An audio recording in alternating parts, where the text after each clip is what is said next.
जब भी आप टैली में कोई भी लेजर क्रिएट करते हैं, फॉर एग्जांपल राम अकाउंट, तो यहाँ भी आपसे पूछता है ग्रुप कि ये जो राम अकाउंट है ये टैली के किस ग्रुप के अंदर जाना चाहिए। तो लोगों को यहाँ पे बहुत कन्फ्यूजन रहता है कि किस अकाउंट को, किस लेजर को हम किस ग्रुप के अंदर डालें। तो आज के इस क्लास में ये कन्फ्यूजन आपका दूर हो जाएगा। हम आज के इस क्लास में इन सारे ग्रुप्स के बारे में जानेंगे कि किस ग्रुप में कौन सा लेजर्स बनाया जाता है। तो मेरा नाम है सुमित और आप देख रहे हो perfect tax and accounting solutions. तो चलिए दोस्तों शुरू करते हैं। दोस्तों जब हम टैली में चार्ट्स ऑफ अकाउंट्स में आते हैं और यहाँ ग्रुप को सिलेक्ट करते हैं तो यहाँ पे सारे ग्रुप्स आपको दिख जाते हैं। तो यहाँ पे कुल 28 ग्रुप हैं। इन सारे ग्रुप्स को आज हम लोग समझेंगे कि किस ग्रुप में कौन सा लेजर हमें बनाने चाहिए।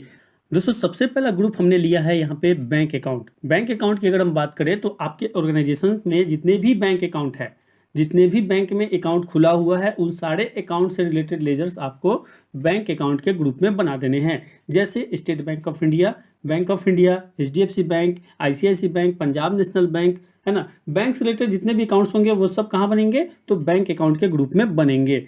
नेक्स्ट है हमारा बैंक OCC या फिर OD अकाउंट। टैली में ये आपको दो अलग अलग ग्रुप्स दिखेंगे लेकिन दोनों का मीनिंग सेम ही होता है। अगर हम इसके फुल फॉर्म की बात करें तो बैंक OCC का फुल फॉर्म होता है बैंक ओपन कैश क्रेडिट, और बैंक OD की अगर हम बात करें तो इसका फुल फॉर्म होगा बैंक ओवरड्राफ्ट। अब दोस्तों इसमें क्या होता है कि बैंक आपको एक लिमिट दे देता है, फॉर एग्जांपल 1 लाख रुपया, ठीक है। 1 लाख रुपया का लिमिट आपको बैंक ने दे दिया, तो आपके अकाउंट में अगर जीरो बैलेंस भी है तो भी आप 1 लाख रुपया तक का कैश विड्रॉ कर सकते हैं, ठीक है। जितना अमाउंट आप विड्रॉ करेंगे उतने अमाउंट पे आपको इंटरेस्ट पे करना होता है। यानी कहने का मतलब ये है कि आपके अकाउंट में बैलेंस नहीं है फिर भी आप उस लिमिट तक पैसा निकाल सकते हैं, उस पैसे का यूज कर सकते हैं। तो इस तरह का जो भी अकाउंट होता है उसे हम बैंक OCC या फिर OD अकाउंट में डालते हैं। For example SBI OD account, bank of India OCC account, HDFC OD account, PNB OD account. उसके साथ साथ दोस्तों क्रेडिट कार्ड से रिलेटेड लेजर्स भी हम बैंक OCC या फिर OD अकाउंट के अंदर ही बनाते हैं, जैसे SBI credit card, HDFC credit card, है ना। तो इस तरह के लेजर्स आपको इस ग्रुप के अंदर बनाने हैं। नेक्स्ट है हमारा branch and division. Branch and division की अगर हम बात करें दोस्तों, तो अगर आपके बिजनेस में एक से ज़्यादा ब्रांचेज हैं तो आपको ब्रांचेज से related ledgers branch and division के अंदर बनाने हैं। जैसे मान लेते हैं कि आपका मेन बिजनेस दिल्ली में है और आपका एक कोई ब्रांच मुंबई में है, तो मुंबई का जो लेजर होगा, मुंबई के नाम से जो लेजर होगा उसे आप ब्रांच एंड डिवीजन ग्रुप के अंदर में डालेंगे। नेक्स्ट है कैपिटल अकाउंट। कैपिटल अकाउंट की अगर हम बात करें तो प्रोप्राइटर के कैपिटल से रिलेटेड जितने भी लेजर्स होंगे उन सारे लेजर्स को आपको इस ग्रुप के अंदर बना देने हैं। For example share capital account, partners capital account, partners current account, drawings account, income tax account, life insurance account etcetera. अब दोस्तों यहाँ पे ड्रॉइंग्स, इनकम टैक्स और लाइफ इंश्योरेंस की बात करें तो इसे हम कैपिटल में से लेस कर देते हैं। क्लियर है। नेक्स्ट है cash in hand. Cash in hand की अगर हम बात करें तो टैली में कैश का लेजर ऑटोमेटिकली बना होता है, तो आपको इसका लेजर नहीं बनाना है। लेकिन अगर आपके बिजनेस में पेटी कैश मेंटेन किया जाता है तो आप इसमें पेटी कैश का एक लेजर बना सकते हो। नेक्स्ट है करंट एसेट। तो करंट एसेट को हम लोग सबसे लास्ट में समझेंगे, साथ में करंट लायबिलिटी को भी हम लोग सबसे लास्ट में समझेंगे। नेक्स्ट है डिपॉजिट एसेट्स। डिपॉजिट्स की अगर हम बात करें तो अगर आपके बिजनेस में किसी तरह का कोई FD है, टर्म डिपॉजिट है, रेकरिंग डिपॉजिट है, नेशनल सेविंग सर्टिफिकेट है, पब्लिक प्रोविडेंट फंड है, किसी तरह का सिक्योरिटी डिपॉजिट है, इलेक्ट्रिसिटी कनेक्शन लेने के लिए आपने डिपॉजिट कर रखा है, रेंट पर बिल्डिंग लेने के लिए आपने डिपॉजिट कर रखा है, तो इन सारे लेजर्स को आपको डिपॉजिट के अंदर बनाने हैं। नेक्स्ट है डायरेक्ट एक्सपेंस या फिर एक्सपेंस डायरेक्ट। ये दो ग्रुप आपको टैली में दिखेंगे लेकिन दोनों का मीनिंग सेम ही है। फैक्ट्री से रिलेटेड जितने भी एक्सपेंसेस होते हैं उसे हम डायरेक्ट एक्सपेंसेस कहते हैं। इसे आप ऐसे भी समझ सकते हैं कि मैन्युफैक्चरिंग अकाउंट और ट्रेडिंग अकाउंट में जो भी आपको एक्सपेंस के लेजर्स दिखते हैं वो सारे लेजर्स इस ग्रुप के अंदर आपको बनाने हैं। For example labour expenses, electricity expenses, fuel expenses, repairing expenses, loading and unloading expenses, inward freight, carriage, delivery charges, wages expenses, custom duty etcetera, है ना। यानी कि जितने भी डायरेक्ट एक्सपेंस से रिलेटेड लेजर्स होंगे आपको इसमें बना देने हैं। नेक्स्ट है डायरेक्ट इनकम या फिर इनकम डायरेक्ट। टैली में आपको ये दो अलग अलग ग्रुप दिखेंगे लेकिन इन दोनों का मीनिंग भी सेम ही है। आपके बिजनेस में जितने भी डायरेक्ट इनकम होते हैं जो कि आपके ट्रेडिंग अकाउंट के इनकम साइड में दिखाई देते हैं, उन सारे इनकम से रिलेटेड लेजर्स आपको इसमें बनाने हैं। जैसे मान लेते हैं कि अगर आपका कोई स्कूल है तो स्कूल फी आपके बिजनेस के लिए डायरेक्ट इनकम है, तो इससे रिलेटेड लेजर्स आप डायरेक्ट इनकम के ग्रुप में बनाएंगे। अगर आप किसी तरह का प्रोफेशनल सर्विसेज प्रोवाइड कराते हैं, टेक्निकल सर्विसेज प्रोवाइड कराते हैं, तो professional fee and technical fees आपके बिजनेस के लिए डायरेक्ट इनकम होगा। वहीं अगर आप किसी तरह का सर्विस प्रोवाइड कराते हो, जैसे प्लम्बर, अगर आप प्लम्बरिंग का सर्विस प्रोवाइड कराते हो तो आपका लेजर बनेगा इनकम फ्रॉम प्लम्बर, और ये जाएगा डायरेक्ट इनकम के ग्रुप में। क्लियर है? चलिए नेक्स्ट हमारा duty and taxes. Duty and taxes की अगर हम बात करें तो टैक्स से रिलेटेड जितने भी लेजर्स होंगे, टैक्स से रिलेटेड जितने भी लेजर्स होंगे आपको इसके अंदर बना देने हैं। फॉर एग्जांपल जीएसटी से रिलेटेड लेजर्स, जैसे input CGST, SGST, IGST, output SGST, CGST, IGST, TDS, TCS, surcharge, cess, custom duty, है ना। यानी कि टैक्स से रिलेटेड जितने भी लेजर्स होंगे आपको ड्यूटी एंड टैक्सेस ग्रुप के अंदर बनाने हैं। क्लियर है? नेक्स्ट है इनडायरेक्ट एक्सपेंस या फिर एक्सपेंस इनडायरेक्ट। यहाँ भी दो ग्रुप आपको दिख रहे हैं लेकिन दोनों का मीनिंग सेम ही है।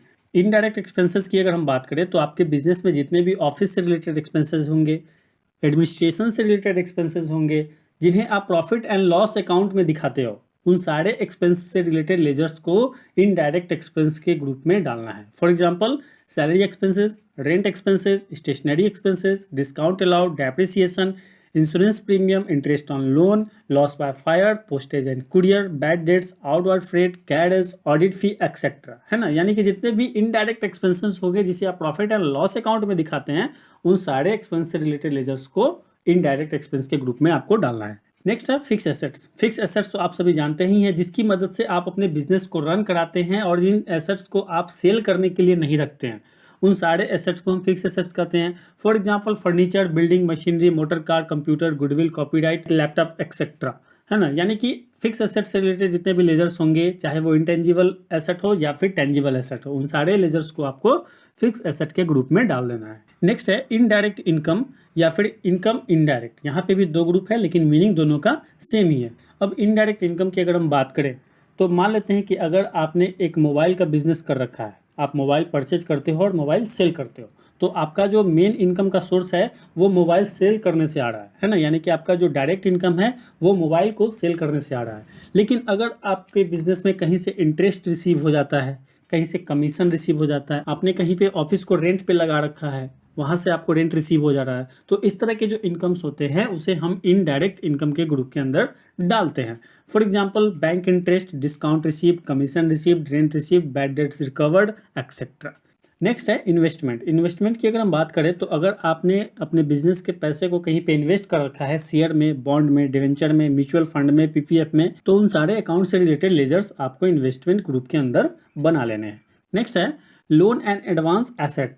ठीक है, एसेट है ये आपके बिजनेस के लिए एसेट है। ठीक है, तो जब भी आप किसी को एडवांस दे देते हैं, किसी को लोन दे देते हैं, तो उन सारे अकाउंट से रिलेटेड लेजर्स को लोन एंड एडवांस के अंदर बनाने हैं। जैसे आपने सप्लायर को एडवांस दे रखा है, लोन दे रखा है, आपने अपने स्टाफ को एडवांस दे रखा है या फिर लोन दे रखा है, कोई फिक्स एसेट परचेज करने के लिए आपने एडवांस दे रखा है सप्लायर को, तो इस तरह के जो भी लेजर्स होंगे उसे आप लोन एंड एडवांस एसेट के अंदर डालेंगे। क्लियर है? नेक्स्ट है लोन लायबिलिटी। अगर आपने कहीं से लोन ले रखा है तो उससे रिलेटेड लेजर्स लोन लायबिलिटी के ग्रुप में डालना है। जैसे मान लेते हैं कि आपने किसी कस्टमर से एडवांस ले रखा है, लोन ले रखा है, तो उससे रिलेटेड लेजर्स को आप लोन एंड लायबिलिटी के अंदर डाल सकते हैं। नेक्स्ट है miscellaneous expenses asset. Miscellaneous expenses की अगर हम बात करें तो इसके अंतर्गत प्रीलिमिनरी एक्सपेंस का लेजर बनाया जाता है। प्रीलिमिनरी एक्सपेंस की अगर हम बात करें तो बिजनेस के शुरुआती दौर में जो भी डॉक्यूमेंटेशन पे एक्सपेंसेस आते हैं, है ना, उसके सेटअप करने में जो भी एक्सपेंसेस आते हैं, उससे रिलेटेड एक्सपेंसेस को हम प्रीलिमिनरी एक्सपेंस कहते हैं, और इस एक्सपेंस को हम लोग कई वर्षों में सेटअप करते हैं। तो इस तरह के एक्सपेंस से रिलेटेड लेजर्स को हम मिसलेनियस एक्सपेंस एसेट के ग्रुप के अंदर डालेंगे। नेक्स्ट है प्रोविजंस। प्रोविजंस की अगर हम बात करें तो प्रोविजन से रिलेटेड जितने भी लेजर्स होंगे उन सारे लेजर्स को आपको इस ग्रुप के अंदर बनाने हैं। जैसे provision for depreciation, provision for income tax, provision for bad debts etcetera. Next है परचेज अकाउंट। परचेज अकाउंट की अगर हम बात करें तो परचेज से रिलेटेड जितने भी लेजर्स होंगे उन सारे लेजर्स को आपको इस ग्रुप के अंदर बना देने हैं।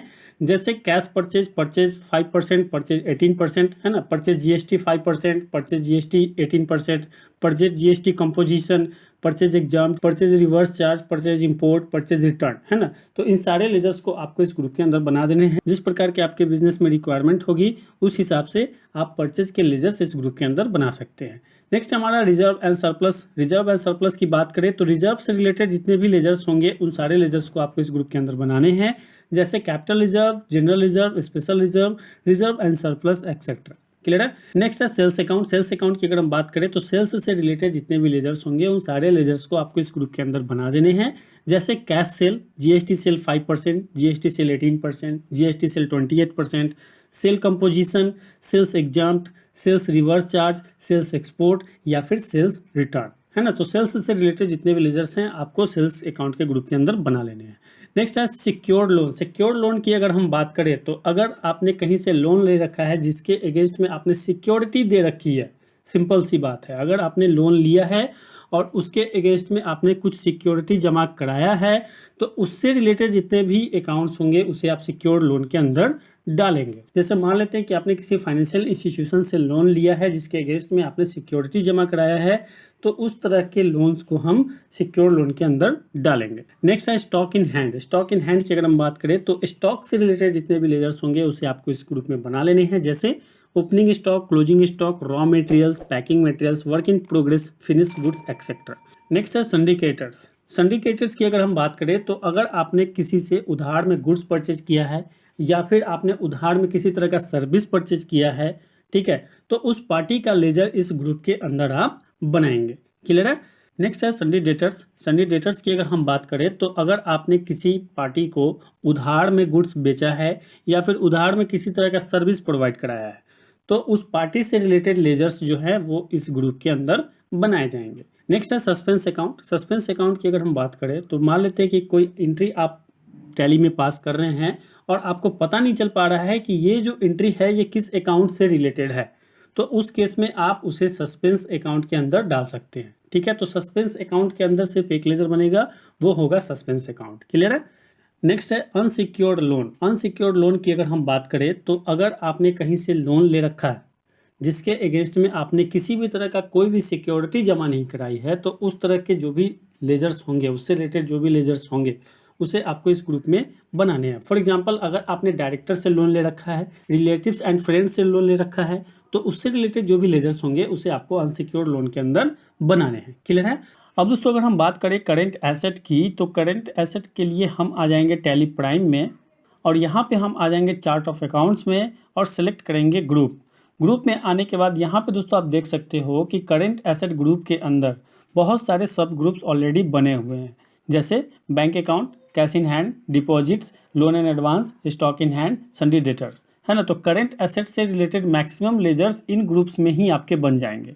लेकिन इसके अलावा भी अगर कोई लेजर बच जाता है, for example prepaid expenses, bill receivable, accrued income, तो इसे आप करेंट एसेट के ग्रुप में बना सकते हैं।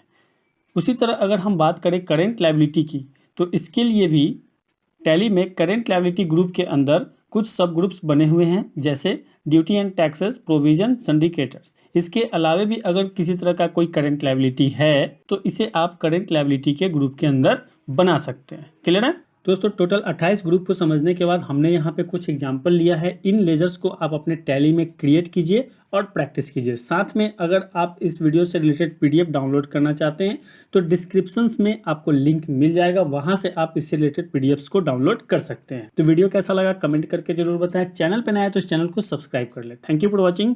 वंदे मातरम।